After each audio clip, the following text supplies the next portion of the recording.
پھر ایک صحابی رضی اللہ تعالیٰ عنہ نے اس پر کمبل ڈالا تو اس نے اپنے گردن کو جو ہے وہ کاٹ دیا، تاکہ یہ راز راز ہی رہے، کسی کو یہ بات پتہ نہ چل جائے کہ فاروق اعظم رضی اللہ تعالیٰ عنہ کو شہید کرنے کے لیے سازش جو ہے کہاں بنی اور کہاں سے یہ سازش جو ہے وہ تیار ہوئی۔ تو اس نے اپنے آپ کو میں اللہ تبارک و تعالیٰ نے ارشاد فرمایا، یا ایھا النبی حسبک اللہ ومن اتبعک من المؤمنین، ارشاد فرمایا اے نبی تمہیں اللہ کافی ہے اور وہ مسلمان جو تمہارے پیروکار ہیں۔ اب اس کے حوالے سے، اس آیہ کریمہ کے حوالے سے مفسرین کے مختلف اقوال ہیں۔ حضرت عبداللہ ابن عباس رضی اللہ تعالی عنہما فرماتے ہیں کہ اس آیہ کریمہ کا شان نزول جو ہے، یہ آیہ کریمہ حضرت فاروق اعظم رضی اللہ تعالی عنہ کے اسلام کے قبول کرنے کے متعلق نازل ہوئی۔ تو نبی کریم علیہ السلام نے فاروق اعظم رضی اللہ تعالیٰ عنہ کے حوالے سے یہ دعا مانگی، یا اللہ عمر دے دے، اسلام کا کام ہو جائے گا۔ ارشاد فرمایا،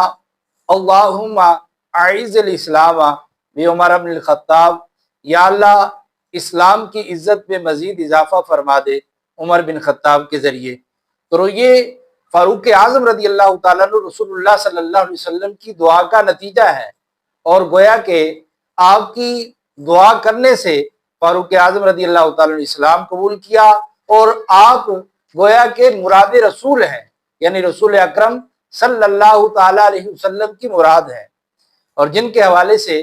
میرے اور آپ کے آقا و مولا صلی اللہ تعالیٰ علیہ وآلہ وسلم نے ارشاد فرمایا، ما طلعت الشمس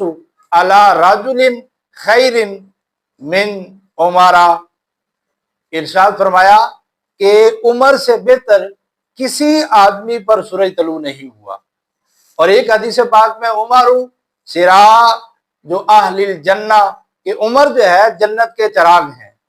اور ایک حدیث پاک میں میرے اور آپ کے آقا و مولا صلی اللہ تعالیٰ علیہ وسلم نے فاروق اعظم رضی اللہ تعالیٰ عنہ کے بارے میں فرمایا کہ آسمان کے تمام فرشتے عمر کی عزت کرتے ہیں، اور زمین کا ہر شیطان عمر کے خوف سے ڈرتا ہے۔ اور ایک حدیث پاک میں رسول اللہ صلی اللہ علیہ وسلم نے ارشاد فرمایا، ھذا رجل لا يحب الباطل، کہ عمر ایسے مرد ہیں کہ جو باطل کو پسند نہیں فرماتے۔ اور ایک حدیث پاک میں میرا اور آپ کے آقا مولا صلی اللہ تعالی علیہ وسلم نے ارشاد فرمایا، ان اللہ جعل الحق علی لسان عمر و قلبہ، اللہ تعالیٰ نے عمر کی زبان اور دل پر حق جاری فرما دیا ہے۔ اور ایک حدیث پاک میں آقا کریم علیہ السلام نے ارشاد فرمایا، لو کانا نبی بعدی لکان عمر بن الخطاب، کہ اگر میرے بعد کوئی نبی ہوتا تو عمر بن خطاب ہوتا۔ تو جب سیدنا فاروق اعظم رضی اللہ تعالیٰ عنہ کو ابو لؤلؤ مجوسی نے دو دھاری دار خنجر جو ذہن میں بوجھا ہوا تھا، نماز کی حالت میں آپ پر حملہ کیا، اب آپ نے اللہ اکبر کہا تھا یا نہیں، اس حوالے سے صحابہ اکرام رضوان کی طرف سے ہمیں کوئی واضح بات نہیں پہنچی، یا آپ نے تکبیر کے لیے ہاتھ اٹھائے اور اس نے آپ پر حملہ کر دیا اور آپ کا جسم مبارک کٹ گیا، اور آپ مصلی رسول صلی اللہ علیہ وسلم کے قریب گر پڑے اور زمین پر تشریف لے آئے۔ بعد میں صحابہ آپ کے جو ہے وہ پاس آئے، اور پھر جو ہے صحابہ اکرام رضوان میں سے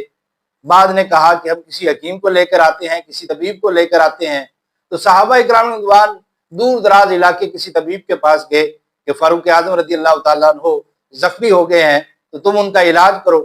تو وہ حکیم صاحب صحابہ اکرام رضوان کے ساتھ چل پڑے۔ رستے میں آتے ہوئے اس حکیم صاحب نے کہا کہ میں واپس جا رہا ہوں، کیونکہ فاروق اعظم رضی اللہ تعالیٰ عنہ تو شہید ہو گئے ہیں۔ تو صحابہ اکرام رضوان نے کہا تمہیں کیسے پتا چلا کہ فاروق اعظم رضی اللہ تعالیٰ عنہ شہید ہو گئے ہیں؟ تو اس حکیم نے کہا کہ یہ جو بکری تم دیکھ رہے ہو، جس فصل میں یہ چل رہی ہے، یہ فصل اس کی مالک کی نہیں ہے بلکہ کسی غیر کی ہے۔ تو اب اس بکری کا کسی غیر کی فصل میں چلنا اس بات کی دلیل ہے کہ فاروق اعظم رضی اللہ تعالیٰ عنہ دنیا سے تشریف لے گئے ہیں۔ اگر یہ بکری جو ہے اپنے مالک کی چراگاہ میں ہی چرتی تو یہ اس بات کی دلیل تھی کہ فاروق اعظم رضی اللہ تعالیٰ عنہ زندہ ہے۔ تو جب تک فاروق اعظم رضی اللہ تعالیٰ عنہ زندہ رہے تو یہ بکری اپنی مالک کی چراگاہ میں ہی چرتی رہی، لیکن آج اپنی مالک کی چراگاہ میں نہیں چر رہی، کسی غیر کی چراگاہ میں چر رہی ہے، تو یہ اس بات کی دلیل ہے کہ فاروق اعظم رضی اللہ تعالیٰ عنہ دنیا سے تشریف لے گئے ہیں۔ تو یہ آپ کا عدل تھا، اور پھر یہ اس بات کی دلیل ہے کہ اس نے کہا کہ فاروق اعظم رضی اللہ تعالیٰ عنہ دنیا سے تشریف لے گئے ہیں۔ اب آپ دیکھیں جو لوگ بے نمازی ہیں یا نماز پڑھتے ہیں لیکن جماعت کو اہمیت نہیں دیتے، اگر شرعی مجبوری ہو تو الگ بات ہے۔ تو فاروق اعظم رضی اللہ تعالیٰ عنہ اب دیکھیں شدید زخمی پڑے ہیں، اور ابو لولو کو پکڑنے کے لیے بعض صحابہ کرام رضوان بھی شہید ہو گئے۔ پھر ایک صحابی رضی اللہ تعالیٰ عنہ نے اس پر کمبل ڈالا تو اس نے اپنے گردن کو جو ہے وہ کاٹ دیا، تاکہ یہ راز راز ہی رہے، کسی کو یہ بات پتہ نہ چل جائے کہ فاروق اعظم رضی اللہ تعالیٰ عنہ کو شہید کرنے کے لیے سازش جو ہے کہاں بنی اور کہاں سے یہ سازش جو ہے وہ تیار ہوئی، تو اس نے اپنے آپ کو مار دیا۔ تو اب دیکھیں کہ صحابہ اکرام رضوان اگر اسی وقت ہی آپ کو لے جاتے کسی طبیب کے پاس تو ممکن تھا آپ بچ جاتے، اور آپ کے بچنے کی وجہ سے امت مسلمہ کچھ مزید آپ سے فائدہ حاصل کر لیتی اور حضور کے دین کا کچھ اور کام ہو جاتا۔ لیکن یہ بات ذہن نشین رہے، تقدیر پر جو لکھا ہوا ہے اس کی بات نہیں کی جا رہی، وہ تو جو لکھا ہوا ہے وہ تو ہو کر ہی رہنا تھا، لیکن بات اس کی جا رہی ظاہری اسباب کی، کہ اگر ظاہری اسباب جو ہے وہ اپنائے جاتے تو میں بھی ممکن تھا آپ بچ جاتے۔ لیکن سیدنا فاروق اعظم رضی اللہ تعالیٰ نے آپ کا پیٹ مبارک کٹا ہوا ہے اور خون بہ رہا ہے، تو اس وقت نہ ہی مسجد میں کوئی افراتفری ہوئی اور نہ ہی مسجد میں شور و غل ہوا اور نہ ہی کسی نے شور وہاں ڈالا، بلکہ دیگر صحابہ اکرام رضوان کی لاشیں وہاں موجود تھی اور وہ جو شہید ہو گئے تھے۔ تو حضرت فاروق اعظم رضی اللہ تعالیٰ عنہ نے حضرت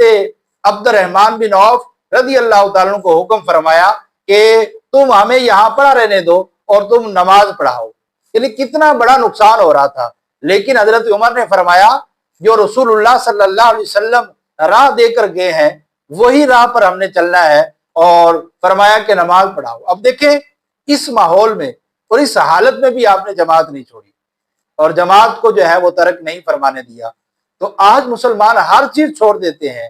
تو عزت ایسے نہیں ملے گی، عزت اسی وقت ملے گی جب انہی راستوں پر چلیں گے، تو جن راستوں پر صحابہ چلے، اور باطل نظریات اور باطل فلسفے پر اسلام کی عمارت تعمیر نہیں ہو سکتی۔ راستے وہی ہیں جن پر چلے صحابہ، اور صحابہ جن راستے پر چلے انہی راستوں پر چلنے سے عزت ملے گی، انہی راستوں پر چلنے سے بلندی ملے گی، اور انہی راستوں پر چلنے سے جو ہے وہ نجات ملے گی۔ تو فرمایا کہ مستند راستے وہی مانے گئے جن سے ہو کر تیرے دیوانے گئے، اور لوٹ آئے جتنے فرزانے گئے، اور تاب منزل صرف تیرے دیوانے گئے۔ تو ان رستوں پر چلنے سے ہمیں نجات ملے گی، ان رستوں پر چلنے سے ہمیں کامیابی ملے گی، اور ان رستوں پر چلنے سے ہمیں